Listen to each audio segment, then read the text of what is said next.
Hi అండి.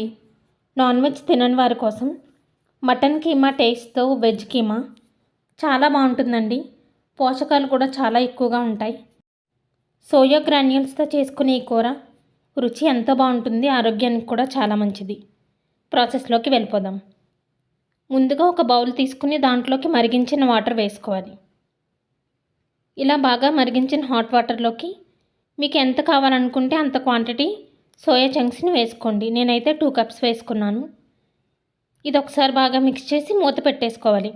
ఒక 15 నిమిషాల పాటు దీన్ని నాననివ్వాలి. ఇలా 15 నిమిషాల పాటు నానిన తర్వాత ఇప్పుడు మొత్తం వాటర్ ఏం లేకుండా మొత్తం స్క్వీజ్ చేసుకోవాలి. వాటర్ ఉండకూడదండి. వాటర్ ఏం లేకుండా ఇలా మొత్తం పిండుకొని ఒక బౌల్లోకి తీసుకోవాలి. చూసారు కదా, ఇలా పొడి పొడిగా ఉంటుందండి. ఇది పక్కన పెట్టుకోవాలి. ఇప్పుడు స్టవ్ మీద ప్యాన్ పెట్టుకుని ప్యాన్ హీట్ అయిన తర్వాత 2 గరిటెలు ఆయిల్ వేసుకోవాలి. ఆయిల్ హీట్ అయిన తర్వాత 2 కప్పుల ఉల్లిపాయ ముక్కలు వేసుకోవాలి. పచ్చిమిర్చి ఒక 2, పసుపు, రుచికి తగినంత సాల్ట్ వేసుకుని ఫ్రై చేసుకోవాలి. ఆనియన్ బాగా ఫ్రై అవ్వాలండి. బాగా మగ్గితేనే కర్రీకి టేస్ట్ ఉంటుంది. ఇలా ఉల్లిపాయ మొత్తం మగ్గిన తర్వాత అల్లం వెల్లుల్లి పేస్ట్ 1 స్పూన్ వేసుకోవాలి. ఈ అల్లం వెల్లుల్లి పేస్ట్ పచ్చివాసన పోయేంత వరకు ఫ్రై చేయాలి. ఇలా మొత్తం ఫ్రై చేసిన తర్వాత ముందుగా మనం పక్కన పెట్టుకున్న సోయా గ్రాన్యూల్స్ని వేసేసుకోవాలి. ఇదంతా లో ఫ్లేమ్లో పెట్టుకుని కొంచెం ఫ్రై చేయాలి. మొత్తం అంతా బాగా మిక్స్ అయ్యేలాగా ఫ్రై చేసుకోవాలి. ఇలా ఫ్రై అయింది కదండి. ఇప్పుడు దీంట్లోకి కారం యాడ్ చేయాలి. 1.5 స్పూన్ కారం యాడ్ చేసుకుని మసాలా పౌడర్ కూడా 2 స్పూన్లు యాడ్ చేసుకోవాలి. బాగా మిక్స్ చేయాలి. ఒకసారి బాగా మిక్స్ చేసిన తర్వాత మూత పెట్టుకుని దీన్ని మగ్గనివ్వాలి. మూత పెట్టిన తర్వాత 2 నిమిషాల పాటు మగ్గనివ్వాలండి.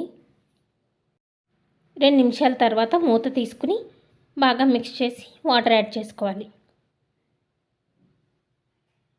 ఇలా 1 గ్లాస్ వాటర్ వరకు యాడ్ చేయాలండి.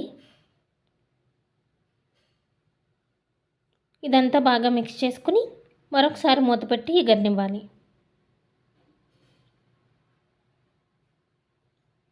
ఇప్పుడు మూత పెట్టుకుని 5 నిమిషాల పాటు దీన్ని ఉడికించుకోవాలి.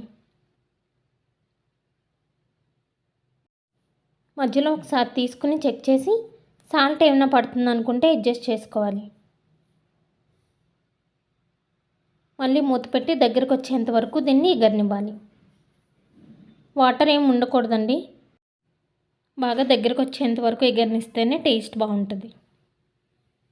ఇలా దగ్గరకు వచ్చినప్పుడు 1 స్పూన్ మసాలా పొడి వేసుకుని బాగా మిక్స్ చేయాలి. ఇప్పుడు ఫైనల్గా చాప్ చేసుకున్న కొత్తిమీర కూడా వేసుకుని మిక్స్ చేసుకుని స్టవ్ ఆఫ్ చేసుకోవడమే. చూసారు కదండి, వాటర్ ఏం లేదు, మొత్తం అంతా ఎగిరిపోయింది. ఇలా ఉంటే చాలా బాగుంటుందండి. నిమ్మకాయతో సర్వ్ చేసుకుంటే ఇంకా టేస్టీగా ఉంటుంది. సేమ్ మటన్ కీమా లానే ఉంటుందండి. వెజిటేరియన్స్కి ఇది చాలా మంచి ఫుడ్. పోషకాలు కూడా చాలా ఎక్కువగా ఉంటాయి. ఈ వీడియో కనుక మీకు నచ్చినట్టయితే లైక్ చేయండి, షేర్ చేయండి, సబ్స్క్రైబ్ చేసుకోండి. Thank you for watching.